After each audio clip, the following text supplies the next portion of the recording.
datang bilisani yafqahu qawli. Pertama sekali malah kita panjatkan puji beserta syukur kita kepada Allah Subhanahu wa taala yang telah melimpahkan rahmat dan kurnia kepada kita bersama, sehingga dengan limpahan rahmat dan kurnia juga lah kita dapat melaksanakan kewajiban kita, yakni melaksanakan salat subuh berjamaah. Kemudian tadi sudah kita ikuti juga dengan bacaan ayat Al-Quran 1 rakaat dan diakhiri dengan kajian yang setiap Jumat pagi kita laksanakan, dan pada minggu pertama ini adalah giliran kami. Kemudian salam dan banyak kita kirimkan buat junjungan kita, yakni Nabi besar Muhammad Sallallahu Alaihi Wasallam. Bapak Ibu yang kami hormati jamaah salat tiba, pada pagi ini menjelang waktu siang nanti, mungkin tidak panjang juga waktunya karena sudah dekat jam 6. Pada pagi ini kami akan menyampaikan suatu manfaat dari salat duha. Salat duha sebagaimana sudah kita ketahui adalah salat sunat yang harus sebaiknya kita laksanakan pada pagi hari, karena itu akan banyak sekali manfaat yang dapat kita dapatkan. Selain dari manfaat dari pahala dari yang kita laksanakan tadi, di sini kami akan melihat manfaat salat duha itu dari segi kesehatannya. Ternyata akan sangat banyak sekali manfaat salat duha itu. Jadi kalau kita laksanakan secara rutin, maka kita akan dapat double manfaat di sana. Double manfaat di sini tentu yang pertama itu adalah pahala dari salat duha yang kita lakukan. Yang kedua tentu dari segi nilai-nilai kesehatan sehubungan dengan salat duha yang kita laksanakan tersebut. Baiklah Bapak Ibu, kita lihat yang pertama, bagaimana kita ketahui bahwasanya sebagian besar dari kita atau hampir semua kita itu rutin melaksanakan olahraga, dan olahraga itu biasanya rutin kita lakukan pada pagi hari. Ini berhubungan juga dengan aktivitas fisik kita, di mana aktivitas fisik kita itu kita laksanakan pada pagi hari, sehubungan juga dengan waktu yang mulai diserahkan pada waktu itu. Kemudian daripada itu, alangkah baiknya olahraga yang kita laksana itu selain dari memberi manfaat secara ilmu kesehatan, memberi manfaat juga terhadap tubuh kita, alangkah baiknya juga kita dapatkan juga manfaat dari pahala yang dapat kita laksanakan tadi.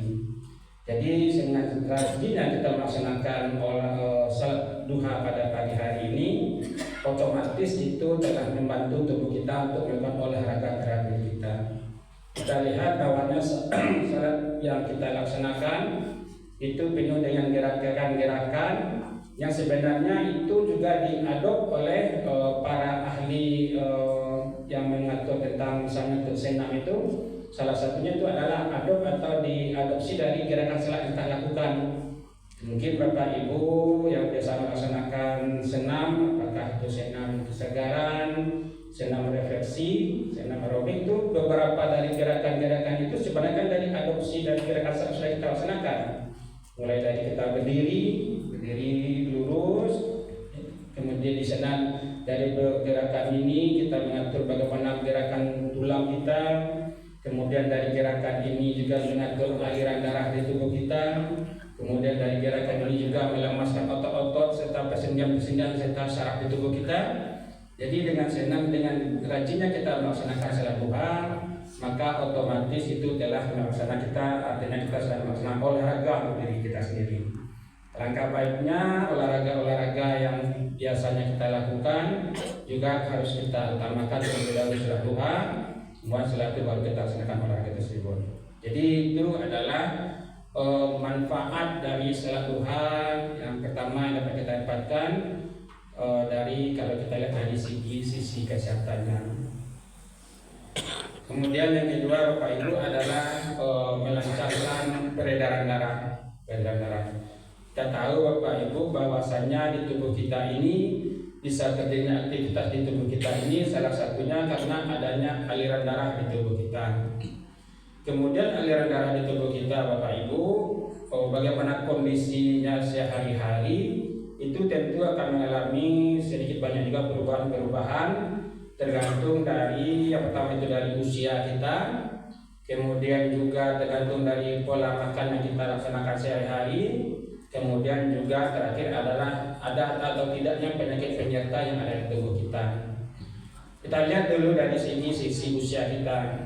Dari sisi usia kita, aliran darah ini telah mulai bekerja pertama sekali ketika janin mulai ada di dalam rahim ibunya. Di situ mulai aliran darah mulai bekerja sampai dengan usia yang yang dapat kita dapatkan pada usia kita sekarang ini. Semakin senior usia kita, semakin tinggi usia kita, tentu pembuluh darah itu akan mengalami beberapa perubahan. Kalau seandainya di usia muda kita pembuluh darah itu sedikit fleksibel ini artinya kalau kita lihat kali itu lebih mudah menyesuaikan dengan kondisi tubuh kita. Maka ketika kita sudah usia sedikit senior, usia kita paripurna, usia kita di usia pensiun, maka kefleksibelan pembuluh darah itu akan semakin berkurang. Dia mulai akan sedikit kaku, dindingnya akan sedikit keras, sehingga itu akan berpotensi nanti salah satunya bisa menjadi pecah,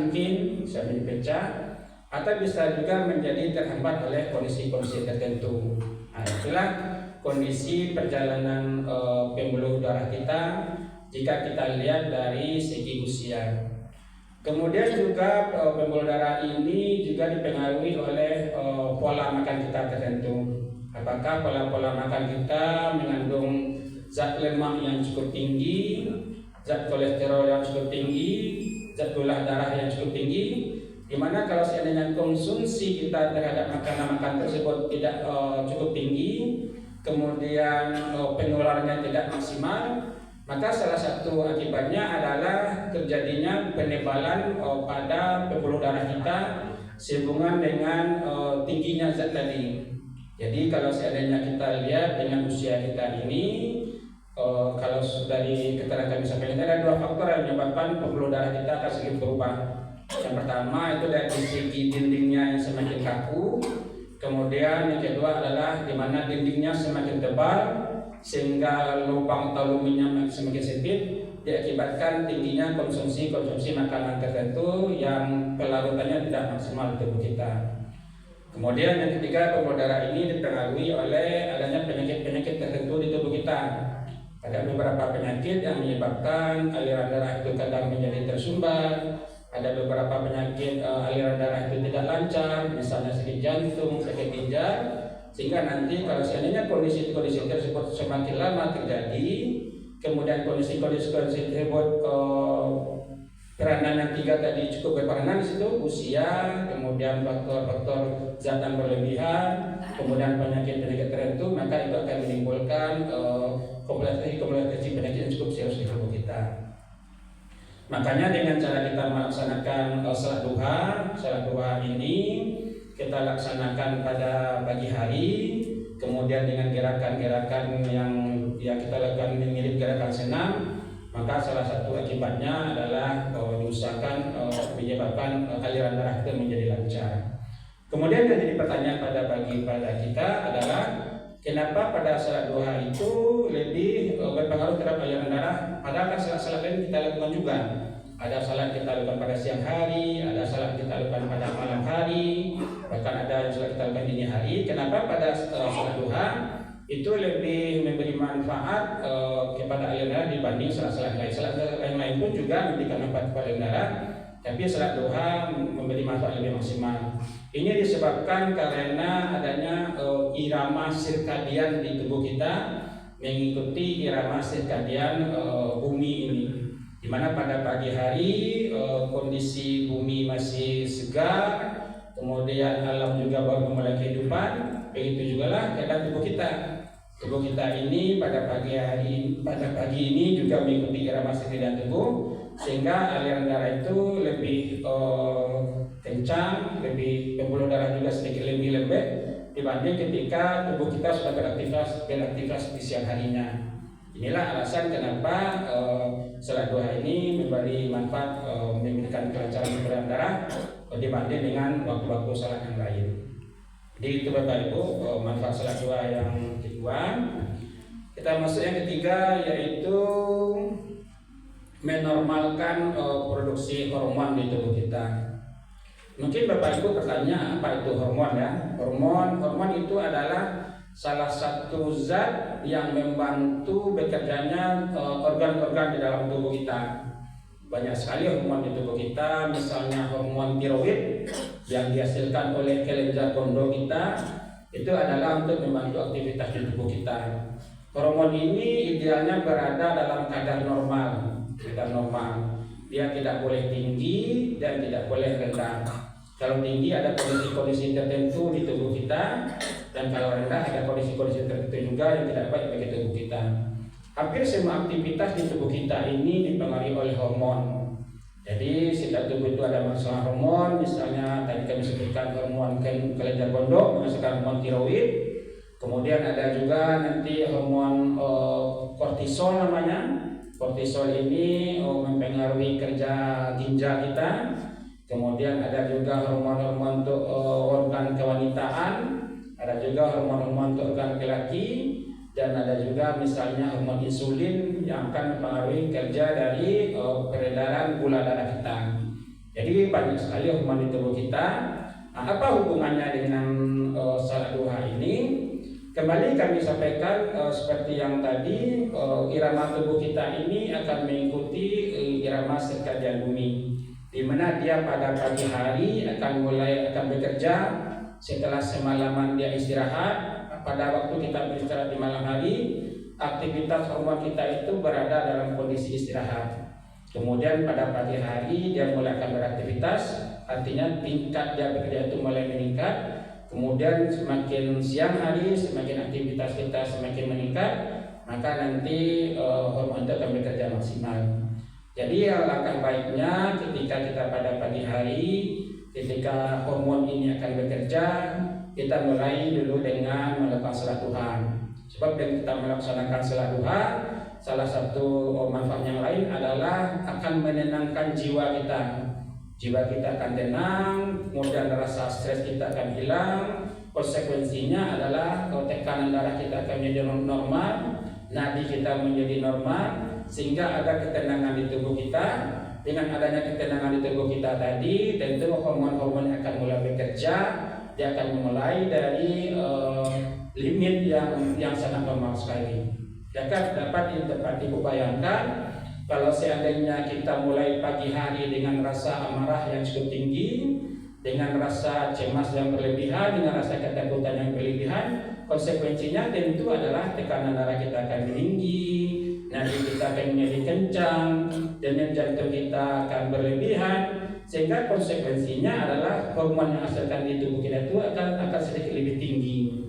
Dan kalau ini sedikit lebih tinggi dan ini berlangsung terus-menerus, berlangsung setiap hari, setiap pagi, maka peningkatan hormon itu akan menjadi permanen, dan akibatnya tentu adalah akan merusak organ yang dipengaruhi hormon tadi. Contoh misalnya salah satu komponen yang mengatur gula darah kita itu adalah hormon insulin. Hormon insulin ini dihasilkan oleh suatu organ yang namanya adalah pankreas. Kalau seandainya hormon insulin ini tidak bekerja maksimal, maka gula darah itu tidak diatur juga secara maksimal, maka terjadilah peningkatan gula darah tadi. Kembali kepada manfaat salat duha. Kalau seandainya pagi kita diawali dengan jiwa yang tidak stabil, tekanan darah yang cukup tinggi, nadi yang cukup kencang, mengakibatkan contohnya misalnya si pankreas tadi, tentu dia akan bekerja secara maksimal. Dia tidak bekerja dengan limit dasar yang seharusnya. Ketika dia bekerja dengan maksimal, artinya kerjanya lebih tinggi dari yang seharusnya, tentu produksi hormon insulin yang dihasilkan oleh si pankreas tentu juga cukup tinggi. Dan kalau seandainya hormon insulin ini cukup tinggi, konsekuensinya adalah gula darah kita juga menjadi lebih tinggi dari yang senormalnya. Dan kalau ini terjadi berulang-ulang tiap hari, maka gula darah itu menjadi permanen tingginya, dan kalau sudah dia tinggi permanen, itu kita jatuh nanti ke penyakit yang disebut dengan diabetes mellitus atau tingginya gula darah di tubuh kita. Dan kalau gula darah ini cukup tinggi, selalu tinggi, tentu akan ada akibat-akibat yang akan kita rasakan sehubungan nanti dengan meningkatnya gula darah itu. Itu contohnya kalau misalnya dia mempengaruhi hormon insulin. Beda lagi nanti kalau seandainya dia mempengaruhi hormon kortisol misalnya. Kortisol ini adalah salah satu hormon yang mempengaruhi emosi di tubuh kita. Dan kalau seandainya dia tinggi, kemudian di satu sisi kita ada juga masalah-masalah tertentu, tentu dia akan menimbulkan kondisi-kondisi yang tidak bagus di tubuh kita. Jadi ini Bapak Ibu adalah yang ketiga adalah manfaat dari salat duha yang kita lakukan. Yang ketiga adalah menormalkan produksi hormon di tubuh kita. Kemudian timbul lagi pertanyaan di tubuh kita, kenapa salat duha ini lebih dominan menormalkan hormon produksi hormon? Kenapa salat-salat yang lain tidak begitu ditonjolkan dalam manfaat ini? Ini sehubungan juga dengan waktu yang kita laksanakan. Salat duha itu waktu kita lakukan pada pagi hari, di mana tubuh kita pada saat pagi hari ini adalah saat dia memulai aktivitas itu sehari-hari. Beda dengan misalnya salat yang kita laksanakan pada siang hari, kondisi tubuh kita ini sudah kondisi maksimal. Apalagi nanti kalau salat yang kita lakukan pada sore atau malam hari itu adalah di saat tubuh kita sudah mulai mengalami penurunan, di saat tubuh kita sudah mulai kelelahan. Jadi manfaat terhadap menormalkan produksi hormon ini jauh lebih manfaatnya kita dapatkan ketika kita melaksanakan salat duha, di mana waktu itu adalah pada pagi hari, di saat tubuh kita akan mulai aktivitas di siang hari.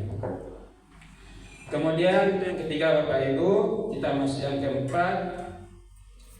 Ini adalah membuat jiwa lebih tenang. Ini berhubungan dengan manfaat yang nomor 3 tadi. Manfaat nomor 3 tadi, salah satu hormon yang menyebabkan emosi kita itu meledak-ledak, yang membuat emosi kita itu kadang cukup tinggi frekuensinya, adalah karena meningkatnya hormon kortisol atau aldosteron di tubuh kita. Jadi kalau bapak-bapak yang suka marah-marah, yang kadang tensinya tiap sebentar meledak, kalau seandainya diperiksa hormonnya di saat itu, maka bisa dipastikan kadar hormonnya itu lebih tinggi daripada kadar yang normal. Jadi dengan kita melaksanakan salat duha, kita menstabilkan salah satu hormon yang berhubungan dengan emosi, maka tentu otomatis jiwa kita akan lebih tenang. Begitu kalau dari sisi kesehatannya. Dan kalau dari segi logika pun masih bisa kita logikakan. Pagi hari di mana kita akan memulai aktivitas tubuh kita, di mana kita akan memulai banyak rencana-rencana yang kita lakukan. Kalau seandainya kita lakukan dengan salat duha, dengan melaksanakan beribadah kepada Allah Subhanahu wa taala, maka tentu otomatis jiwa kita lebih tenang. Maka Bapak Ibu, mungkin kedepannya kalau seandainya salat duha kita masih kadang ada bolong-bolong, maka akan lebih bagusnya kita lakukan rutin lagi sehubungan dengan manfaat yang kita bicarakan pada pagi hari ini. Jadi ini Bapak Ibu, ini adalah manfaat yang keempat, membuat jiwa kita lebih tenang. Ini dari sisi medisnya. Bagaimana proses terjadinya si jiwa kita lebih tenang, tentu dengan apa yang telah kami sampaikan sebelumnya tadi. Kemudian ini yang terakhir Bapak Ibu, yang kelima, sebenarnya banyak manfaat. Kalau kita baca di perpustakaan, sangat banyak sekali manfaat salat duha ini dari sisi kesehatan. Tapi pada pagi hari ini karena keterbatasan waktu, kami ambil 5 saja, dan 5 ini yang paling besar adalah manfaatnya. Yang kelima atau yang terakhir adalah menghilangkan stres. Nah, ini masih berhubungan nih. Jadi yang nomor 3, nomor 4 dan nomor 5 itu adalah berhubungan, di mana nanti yang ketiga tadi mempengaruhi hormon. Salah satu hormonnya adalah yang berhubungan dengan faktor emosi kita. Nah, tentu yang akibatnya akan menimbulkan ketenangan pada jiwa kita. Dan kalau seandainya telah timbul ketenangan di jiwa kita, tentu stres atau tekanan mental yang akan mempengaruhi kondisi fisik dan psikis kita tentu akan hilang dengan sendirinya.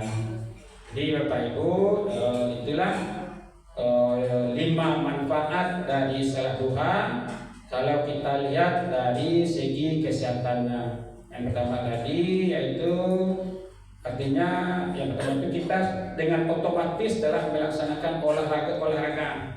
Kenapa kita harus olahraganya? Olahraga sebenarnya olahraga itu bagus juga Bapak Ibu, tapi alangkah lebih manfaatnya kita manfaatkan olahraga yang disediakan oleh Allah buat kita. Nantinya kita beribadah kita tercukupi, kemudian sisi olahraganya juga tercukupi. Kemudian yang kedua adalah dengan adanya olahraga tadi menyebabkan peredaran darah kita menjadi lancar. Kemudian penyakit-penyakit yang berhubungan dengan aliran darah itu kalau bisa semakin lama risikonya semakin lama berkurang. Kemudian yang ketiga tadi mempengaruhi kerja hormon kita. Hampir seluruh hormon tubuh kita dipengaruhi oleh hormon, dan dengan kita melaksanakan salat duha di pagi hari, ketika tubuh kita akan mulai aktivitas dengan melaksanakan salat duha, tentu hormon-hormon itu bekerja dengan penuh ketenangan. Kemudian yang berikutnya yang keempat tadi membuat jiwa lebih tenang, dan yang terakhir adalah menghilangkan stres di tubuh kita. Jadi itulah Bapak Ibu, ini yang dapat kami sampaikan pada kesempatan pada pagi ini. Semoga apa yang kami sampaikan pada pagi ini memberi manfaat kepada kita bersama, dan semoga aktivitas salat duha itu menjadi rutin kita lakukan, karena selain dapat manfaat pahala dari sisi yang kita laksanakan, itu adalah kita manfaat dari sisi kesehatannya. Karena kita dibatasi oleh waktu juga Bapak Ibu, karena ada aktivitas lain yang kita lakukan, kemudian juga kita tidak di waktu libur, maka kami tutup kita pada pagi ini. Kami mohon maaf kalau ada yang apa sampaikan tadi ada yang tidak berkenan pada tempatnya. Kami tutup dengan mengucapkan wabillahi taufiq wal hidayah. Assalamualaikum warahmatullahi wabarakatuh. Waalaikumsalam warahmatullahi wabarakatuh. Ada pertanyaan itu Pak? Ada pertanyaan? Tapi luar biasa Pak. Nah biasa mau membuat pertanyaan lo nggak tuh kan? Banyak juga banyak Bapak Mi udah nyok. Alhamdulillah, terima kasih kita ucapkan kepada Bapak bagaimana kita meningkatkan hormon.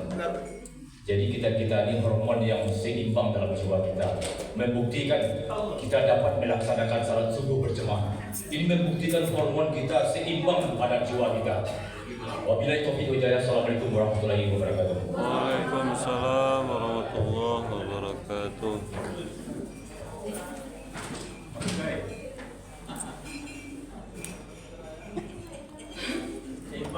Sehingga mulai diungkap daripada rahasia ibadah. Ini bukti jadi pada bagian lain misua kalau kajian doa tentang cara pelaksanaan. Dari pelaksanaan juga bermanfaat siapa orang-orang tadi itu berdiri yang sempurna. Bismillahirrahmanirrahim. Assalamualaikum warahmatullahi wabarakatuh. Insyaallah Palestina merdeka, amin ya rabbal alamin.